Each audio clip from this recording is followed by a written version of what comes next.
Un jour, on m'a demandé, Roku, quel est ton personnage féminin préféré? Naturellement, j'ai répondu Mikasa Ackerman. Oula, non, c'est pas ce que vous croyez. Puis on m'a demandé, et après, c'est quoi ton top 2? J'ai réfléchi et encore réfléchi, puis j'ai réalisé que j'étais un abruti, fini. Car la réponse était évidente, c'était Shinobu Kocho, le pilier de l'insecte de Demon Slayer. Ah, Shinobu, ma dulcinée papillon. Dans le jour comme dans la nuit. Dans le ciel, il y a des nuages. Dans le désert, des mirages. Et dans mon cœur, il y a ton visage.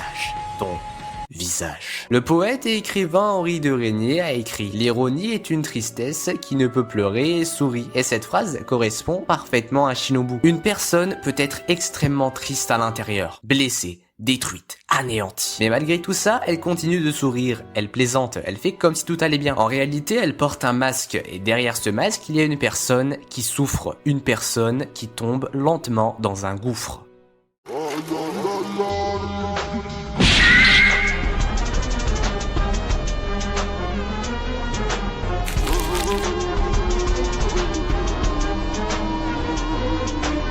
Dès sa plus tendre enfance, elle perd ses deux parents qui se font massacrer par un démon. Pour info, Shinobu a une sœur, elle s'appelle Kanae, mais bon, je pense que vous le savez déjà. Au moment où leurs deux parents meurent, les deux ont maximum 4 voire 5 ans. Elles sont très jeunes, elles sont innocentes, ce sont des enfants. Et le pire dans tout ça, c'est qu'elles voient la scène entière. Elles voient le démon dévorer leurs parents. Un enfant voir ça à l'âge de 5 ans, c'est traumatisant. Puis ensuite, on a Gyomei qui débarque, mais il est arrivé beaucoup trop tard. Shinobu et Kanae sont traumatisés. C'est le plus gros trauma de leur vie. Ils veulent venger leurs parents. Ils se font la promesse de rejoindre les rangs des pourfendeurs quand ils seront plus grands. C'est une énorme erreur de leur part, car quelques années plus tard, Kanae meurt et se fait massacrer et dévorer vivante par Doma. Est-ce que vous vous rendez compte? Et le pire dans tout ça, c'est que Doma n'a même pas terminé de la manger. Ça veut dire que le mec, il a commencé à bouffer Kanae, il a mangé des organes, broyé des os. C'est comme si toi, tu venais te faire dévorer, mâchouiller par un homme vivant. Et juste après, il ne termine même pas. Kanae a souffert physiquement à un degré inimaginable. Elle a eu une mort atroce. Shinobu arrive trop tard, malheureusement. Quand le soleil se lève, elle trouve sa sœur complètement blessée. Ça y est, elle sait qu'elle va mourir. Le truc, c'est que Kanae ne veut pas que Shinobu la venge. Elle ne veut pas être vengée. Pourquoi? Parce qu'elle sait que Shinobu subira le même sort. Elle sait que elle aussi finira tôt ou tard dévorée par un démon. Ce qu'elle veut, c'est que Shinobu quitte le rang des pourfendeurs, qu'elle trouve un mari, qu'elle ait des enfants, qu'elle ait une vie longue. Mais le truc, c'est que Shinobu n'en a strictement rien à battre. Shinobu, elle, sa seule raison de vivre, c'était sa grande sœur. Sa grande sœur, elle est morte. Comment tu veux qu'elle continue à vivre? Attention, ce n'est pas terminé. Shinobu et Kanae, durant leur périple de pourfendeuse, elles ont croisé des gamines orphelines. Des gamines qu'elles ont recueillies, comme Kanao. Ces gamines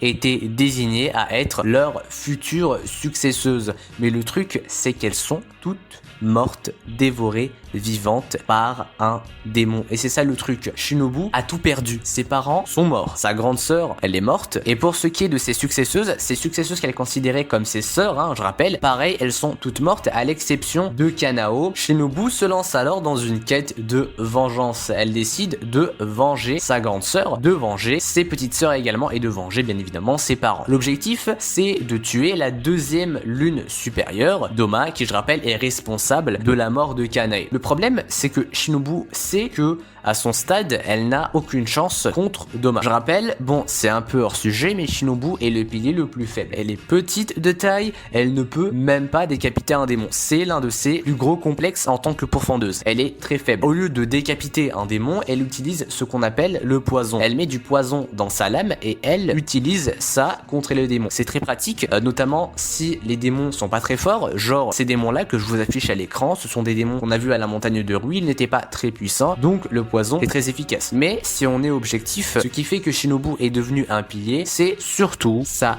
capacité à analyser, à anticiper et à prévoir les situations. Shinobu est le personnage le plus intelligent de Demon Slayer. Est-ce que vous vous rendez compte que Shinobu a pris la décision de se suicider?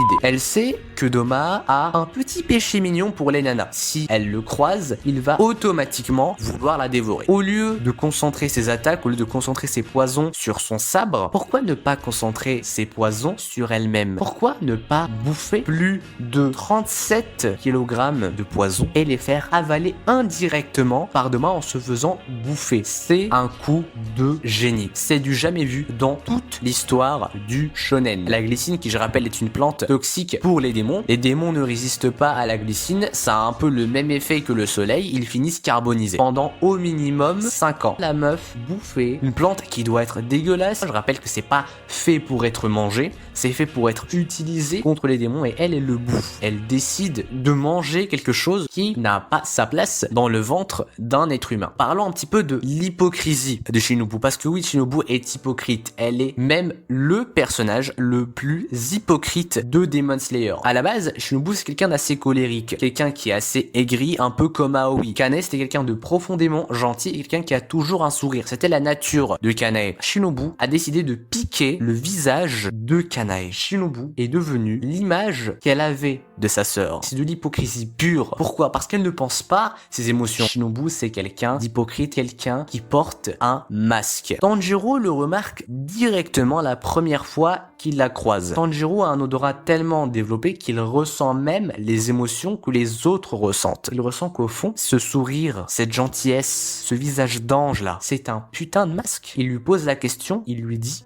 Est-ce que vous êtes fâché? Shinobu lui répond: Oui. Je suis même en colère, Tanjiro. Ma rage ne m'a jamais quitté. Shinobu est un personnage qui souffre à un degré que vous ne pouvez pas imaginer. L'écriture de Shinobu est tellement avancée qu'elle dépasse même l'écriture de grands personnages de manga. C'est le personnage le mieux écrit. Pendant des années, elle s'empoisonne elle-même. Elle avale des litres et des litres de poison. Et personne n'en sait rien. Tous les jours, on la voit souriante, gentille. On dirait un ange descendu du ciel. Tout ça, c'est juste un masque, c'est juste une façade. En réalité, elle a soif de vengeance. Quand elle croise Doma, son masque tombe. Elle donne son maximum contre lui parce que là, en fait, elle n'a plus besoin de cacher ses émotions. Elle peut être la Shinobu originelle. La Shinobu gentille n'existe pas. La vraie Shinobu, c'est celle-là. À un moment, Shinobu en a marre. Elle veut arrêter. Mais ensuite, il y a l'esprit de Kanae qui vient. Elle lui dit: Debout, pilier de l'insecte. tu te lèves. Et c'est là aussi qu'on voit une autre façade du personnage de Kanae. Kanae qui est censée être souriante, qui est censée être quelqu'un de très gentil. On voit une Kanae qui est en colère. Doma, à la fin, voit que Shinobu a vraiment essayé de le vaincre. Voit que Shinobu a tenté le tout pour le tout. Alors il décide tout simplement d'abréger ses souffrances en la dévorant. Il lui fait un gros câlin. Mais quand on voit ce gros câlin, en réalité, c'est pas un gros câlin.